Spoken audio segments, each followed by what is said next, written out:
Eu também queria falar dos 300. Foi quando veio o 300? Foi pós isso? Vamos pensar aqui. Que esse foi um papel que todo mundo aqui no Brasil falei, tá porra. Acho que 300 foi. Carecão, cheio de piercing. Calma, metro. Esse deu o que falar, cara. Esse Não, foi o foda. 300 foi antes. Foi antes? Foi antes.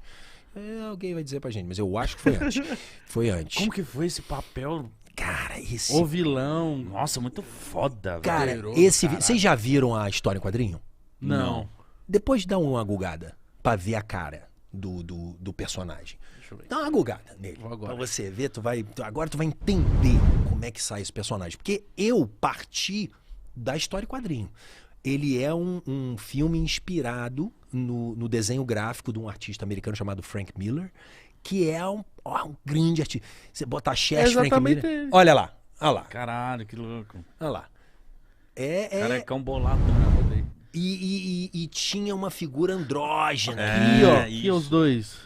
Tá ali, exatamente. É isso aí. Tinha uma sobrancelha bem Sem fininha. sobrancelha, ele não tinha. era uma sobrancelha muito fininha. Fininha. Era um híbrido, era um cara muito ambíguo. Era. E eu fui reproduzir isso. Ao mesmo tempo, era um gigante. Né? É mitologia. Não é a reconstituição histórica. É uma mitologia baseada numa história em quadrinho. Tem uma liberdade ali. Então, o cara era um gigante de 4 metros. Não tinha um pelo no corpo. Aí, cara, vocês já depilaram? Mas você depilou a cera? Cera eu nunca Eu fiz. depilei a cera. Puta que Eu pariu. depilei a cera e eu vou te dizer uma coisa. A axila deve ser uma merda. Mas você tem peito peludo? Mais ou menos. Ah, tem um chumacinho. Umas coisinhas. Mas doeu.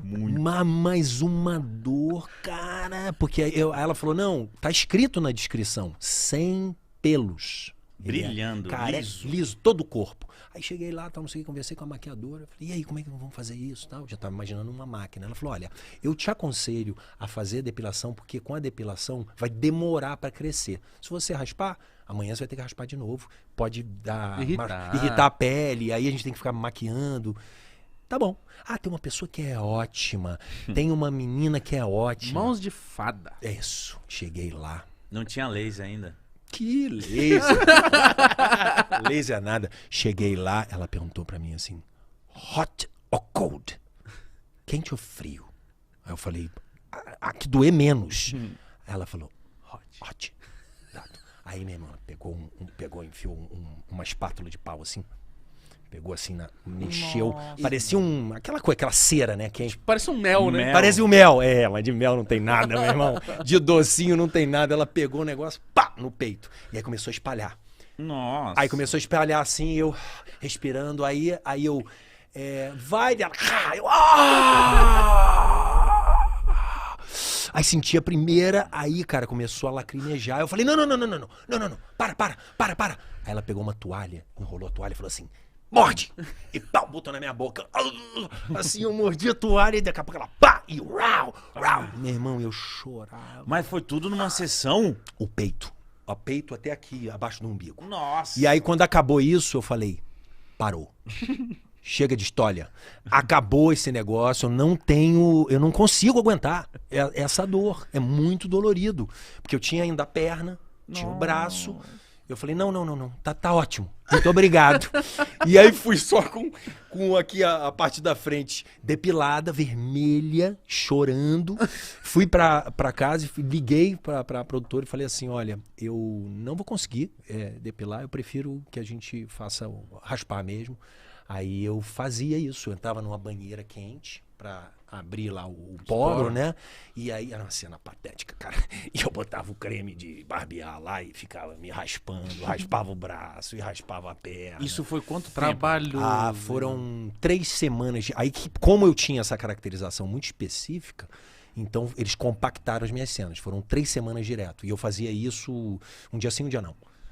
Pra poder manter e não crescer o pelo. Como é trabalhar com o Zack Snyder? Cara, maravilhoso. O Zack Snyder é o cara, eu não sei o que ele toma. Porque, meu irmão, ele era de uma alegria, de uma energia, às 5 da manhã, todo mundo torto no set, cansado pra caramba. Ele, ok, vamos lá, e não sei o quê. Sempre muito disposto, altíssimo astral, altíssimo astral, um dos caras mais maneiros assim que eu já trabalhei como diretor, e se divertindo enquanto estava trabalhando. Ele se divertia, ia conversar com ele, ria pra caramba. Não tinha tempo Não ruim. chama atenção, né? Nenhuma. Tensão eu tinha, que eu tinha que equilibrar aquele bando de Argola. anel de argola e, pô, todo raspado e não sei o quê, e fundo azul, né? Porque não tinha nada, cara. Isso Era é chroma key. Nossa, eu não É uma imagino merda atuar no isso. chroma key? Cara, essa experiência do 300, que foi a primeira, eu fiquei perdidinho. Eu não entendi nada. Como que fica? Fica um diretor falando, tá vindo um negócio, uma Isso. flecha. Não, ele... Igual um tonto, assim. Né? Tá, a flecha no lado direito. Isso, isso. Motherfucker. É vem isso. pra cá, bagulho. Mais ou menos isso. Ele marca a parede era toda verde, né? A gente tava dentro de um estúdio, um paredão verde. E aí, por exemplo, a chegada do Cherche tem um trono assim. Aí só existia o trono. O resto em volta era só parede verde. Aí eu descia da escada, né? Todo lá, equilibrando. Mas mó pose, assim, né? Todo na pose, o porra. vilão, Tipo, não comia um sorvete. Tinha 5 meses que eu não comia um doce. Você tem que fazer um regime Porra, uma rígido. dieta, cara, inacreditável a dieta que eu fiz. Cara, inacreditável. Uma dieta e a negócio de fazer malhação de 3 em 3 horas. Cara, foi... Pra manter o corpo... Porque os caras, ele era um deus, né? Então tinha toda uma... Tinha que estar como a perfeição das esculturas, né? Era uma coisa muito idealizada, muito... Então foi uma relação, cara. Uma E relação. esse filme fez muito sucesso, Fez. né, cara? Foi outro turning point, foi esse aí. Tá tocando na veia mesmo. Esse aí foi o 300 quando... A gente não imaginava, tá? Porque a gente fez e não tinha ninguém famoso assim no filme, ninguém, um ator muito famoso, nem o Jared Butler, que era o outro rei, não era famoso, e a gente não sabia o que ia acontecer. E aí a gente foi lançar o filme. E aí a gente tava... Não lembro aonde, na Europa, em algum lugar. E aí o agente lá dele ligou e falou assim: você tá na capa a revista lá, Entertainment Weekly, a revista do cinema, assim. Ele tipo, aquela This is Sparta! Aquele momento, ele assim na... E aí ele olhou e falou... Eu vi no olhinho dele assim, já rodando, falando, uau, vai ser um sucesso. E o filme estourou, cara. Muito, porque ele era muito uma inovação para aquele momento. Toda a fotografia dele, a plástica dele, ele era todo aquele... As batalhas eram sangrentas, mas era aquele sangue... Aquele sangue diferente. que era tipo uma pintura, assim. Então, pô, ele fez um sucesso. Mas fazer era difícil, porque por exemplo, eu era um gigante. Então eu tenho que falar... Vamos supor que isso, olhando para baixo. E o que eu tinha que olhar? Eu olhava pra sandália do Jared Butler ali e ficava olhando assim. Eu falei, não adianta nada. Se eu tô olhando pra sandália dele, ele falando aqui comigo, eu não posso olhar pra ele. Eu começava a me distrair. Às vezes eu olhava pra cima e falei, não, então não adianta. Aí o camarada falou assim, escolhe a cor. Me deu 2 rolos de fita crepe, assim. Tinha uma rosa e uma verde. Eu falei, bota a rosa aí. Aí ele pegou, fez um X no chão. Falou assim, ó, olha pra cá e dá teu texto aí. E foi assim que eu fiz. Nossa. Pode liberar, o Jared vai pra segunda unidade, lá pra fazer uma outra cena. E aí eu ia fazendo a cena, Nossa, olhando que ali. trabalho solitário. Peraí, você senhor. não tinha no diálogo, você não ouvia a resposta na Tete a hora? Pior. A continuista tem uma pessoa que é a continuista, que cuida da continuidade, né? Tipo... Aquela garrafa não tava ali, né? Isso aí. Essa pessoa. Tá. Essa pessoa ficou dando as falas pra mim. Não sei o que, não sei o que...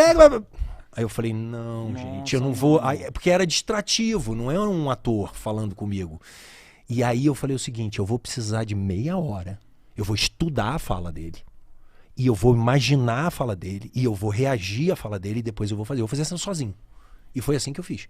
Eu estudei a fala dele, eu já tinha estudado muito, já sabia mais ou menos, aí eu marquei, bom, aqui ele fala isso, aqui ele fala aquilo, aqui é isso, então aqui eu reajo assim, e a primeira... Mas, cara, quando acabou esse primeiro dia...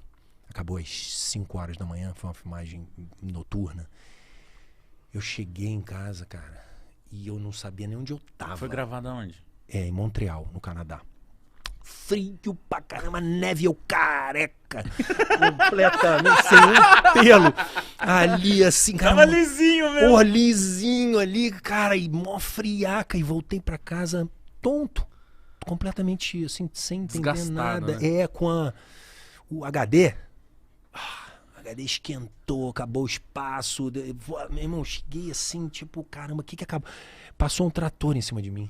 Eu nunca precisei tanto usar a minha imaginação e a minha concentração, a minha mente para me resolver ali. Esse foi o primeiro dia. Depois, aí eu falei, é assim? A brincadeira é assim? Beleza. Então eu cheguei no segundo dia já, aquela cena que eu fazia com Normalidade. o monstrão lá tinha um monstrão que era corcunda, assim, que tinha um negócio. E aí a cena era, eu entrava e o corcunda tava andando assim, não sei o quê. Aí eu falei, bom, ele tá em movimento, como é que vai ser? Aí o cara veio com uma bolinha de tênis e espetou na ponta de uma haste, assim, tipo esse microfone aqui, ó. Aqui tá o monstro. E aí ele ia andando com a bolinha de tênis e eu ia olhando na bolinha de tênis. Olha o monstro. E o monstro tá ali. E aí eu Na falei, bola. esse é o jogo. Esse é o jogo, então vamos lá. Vou jogar esse jogo. Projeta, e aí eu fui fazendo. Quando você viu o resultado? Eu fiquei... Cara, eu tava no negócio azul. Valeu, obrigado, senhor. Vendo uma bola de tênis, Isso. careca, olhando pra baixo. E eu vi naquele cinema, aquela tela gigante que eles têm lá, como é que é o nome daquilo? IMAX? Isso, IMAX. Eu vi no IMAX, cara. Cara, eu não conseguia falar quando acabou o filme. Porque eu vi, eles fizeram uma sessão pra gente no IMAX, e o IMAX, aquela tela assim em cima de você, cara, eu vi aquilo. Primeiro que nada estava lá. Era tudo fundo verde, então eu não conhecia Foi uma surpresa pra todo O mundo. ambiente, você não sabia nem do nada, ambiente. né? nada. Eu vi aquilo e falei, caramba, cara, o que a tecnologia faz? E funcionou. Mesmo a gente fazendo dessa forma, depois eu vi que a pós-produção entrou, construiu. Eu falei, porra, que loucura. Mas eu fiquei chapado com as cores, com o visual. Eu falei, nossa senhora. Foi muito dinheiro investido nesse filme? Era um orçamento bom, eu não me lembro o valor, mas não era o alto orçamento, era o médio para os Estados Unidos. Mas era um bom orçamento. Eles não sabiam, né, qual ia ser o tamanho do filme. Naquela época, diferente de hoje, se você tinha um ator muito conhecido, uma estrela, no que eles chamam. Já fica mais caro, né? Exato. E aí mas por quê? Porque você sabe também que vai dar público. Você botava lá o Brad Pitt, você sabe, né? O Tom Cruise, você sabe que o público vai vir ver o ator. Nesse caso, não tinha isso. Tinha uma história que eles acreditavam muito e tal, mas não tinha isso. Então foi uma Mas isso aposta. foi uma aposta. Mas isso é ótimo também porque você pode despontar, né? O outro ator desponta também. E aí nascem novos atores Foda. pra chamar público. Claro, claro. Aconteceu. Dali, vários atores saíram. O Gerard Butler, que depois fez vários outros filmes. Eu fui tendo várias outras oportunidades. Tem um ator ali, que de repente o pessoal nem sabe, o nome dele é Michael Fassbender. O Michael Fassbender virou um ator, ele fez vários filmes depois. É um ator maravilhoso que saiu dali. Ele era do grupo ali. Um dos 300. E ele agora, Famoso. agora ele tá um pouco, já faz um tempo que ele não faz nada, mas ele é o cara. Ele é Brabo. brabíssimo, o Michael Fassbender. Que louco, mano.